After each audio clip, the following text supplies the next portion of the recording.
Hi folks, so it's been a minute since I've done a video. So today I kind of want to talk about the ZT-0620. As you can tell from the video title, that I want to talk about knife life. So what is knife life? Well, knife life is effectively what's the usage life of a knife. So what really determines that? Which is, big spoiler, is actually the your bevel. All right, how much of this can you sharpen away and still be a cutting tool? So the reason I picked this particular ZT, because I got this a little while ago. I bought it for a regrind, and when I took it out of the box, that's what I saw. Like that, a lot of that tip, from the blade has been sharpened away. So, at a glance in the pictures, it didn't seem that bad, but, this tanto grind's almost, disappeared to the very front of the swedge. And and you see how thick this is. I mean, this is like some Crusader Forge thickness, which is abysmal. Like, look at this. This is not even sharp. And this is actually back from Kai, because I had initially sent this thing in to get a reblade. And unfortunately, they ran out of reblade and they sharpened it again, so it's even thicker now.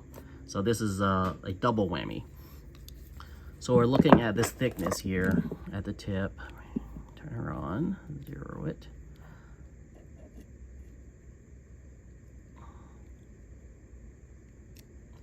Okay, so right here about 0.093, and then back here at the bevel, let's just pick a spot, 0.062, let's call it 62.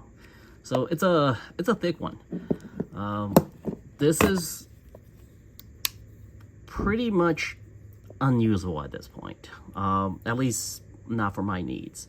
If you want a folding pry bar, I think this would be a great candidate. However, assuming they run their LMAX right, you're probably gonna snap this blade beforehand too, because they don't like lateral stresses too much.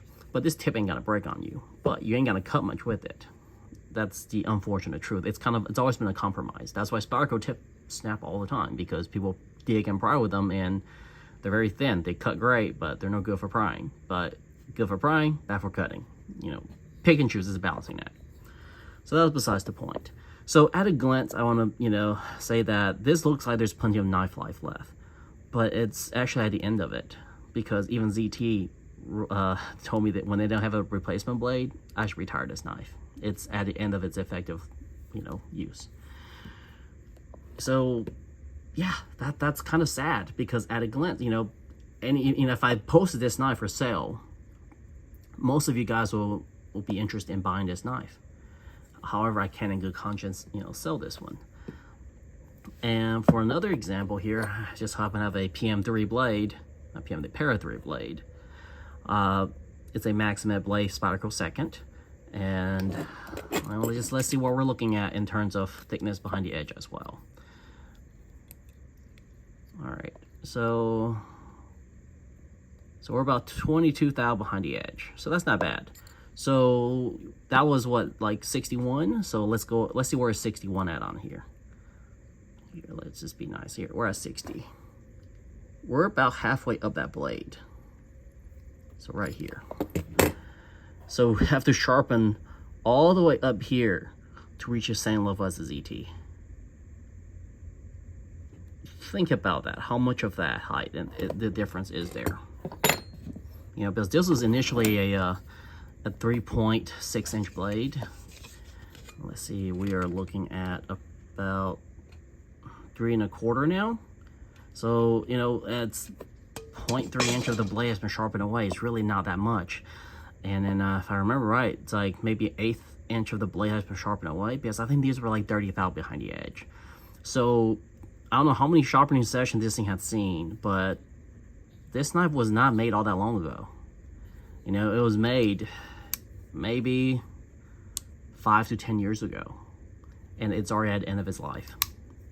So that's why I feel like sometimes when you're buying these knives and you're thinking it's gonna be a lifelong investment, well, one, it could be, if you leave it pristine, don't use it, it'll last many, many lifetimes. If you do use it, you have to kind of pay attention to see, like, how much of this edge can you sharpen away before it becomes an issue. And in this particular case, it's like the knife looks fine, but when you look at the actual bevels, it's trash. You know, it's ready for retirement. Whereas for something like a Spyderco, you can sharpen all the way up here. But by the time, if you see a Spyderco that's sharpened this high up here, you'd be like, yo, that knife is done, retire the thing. Because it's going to look like one of those toothpicks that you see at flea markets. You know, if you ever go to flea markets and look at old vintage knives that people sell that have been sharpened to like a toothpick, those old slip joints, that's what, you know, those end up looking like.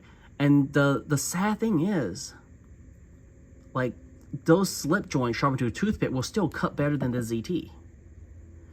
So that's, and another point I want to make with this video is like, it's important when you buy a knife or when you're looking at knives, sight down the edge. See how much sharpenings can you get out of this. Because otherwise, you're going to run out of blade before you knew it. And you got to replace something. And this is a discontinued knife. So I'm not going to be able to get another blade unless I find a donor blade or I reblade this. And to make it usable, I'll probably just end up regrinding it. But then I'm also stuck with this issue of like, this tip is almost peeking out. So that means even if I regrind this, any more sharpening, it's going to bring this tip further up. So that's a hazard.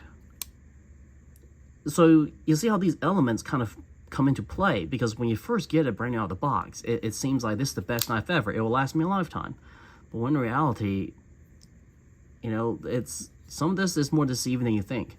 And that sometimes is also the tricky thing about these tankier knives, because they have to, you know, have thicker edges for you to, you know, do your more abusive work with them. But once your edge receive a damage, because all knife edges will receive chips and rolls. That's a fact of life when you use knives. And you're gonna have to sharpen those chips out. You may have to strop those rolls out, but there's gonna be some edge damage inevitably that you're gonna have to sharpen back further. The question is, how many sharpenings can that knife take before you'd be like, yep, this thing is done. Well, I hope you found this to be informative.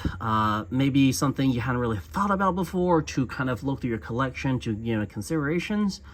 Everybody's knife needs are different. I'm not necessarily saying like, you know, me preferring slicing knife should be the way for everybody. Because you may have you do need these like stout beefy knife, because there's probably some guy out there that's like, yeah, I would love to have a ZT that thick, because then I can just pry open a mountain and stuff with it. Well, you ain't cutting nothing with it either. So, you know, take your pick. You know, it's like, bayonets aren't sharpened for a reason, and they can get away with not sharpening them. So, you know, there's certain things but bayonets aren't good for cutting either. This is good for everything else but cutting at this point. So yeah, you know, hope you've enjoyed the video. You know, love to have a discussion down there actually, to see what you guys think about this stuff too. So until next time, have a good one. Bye.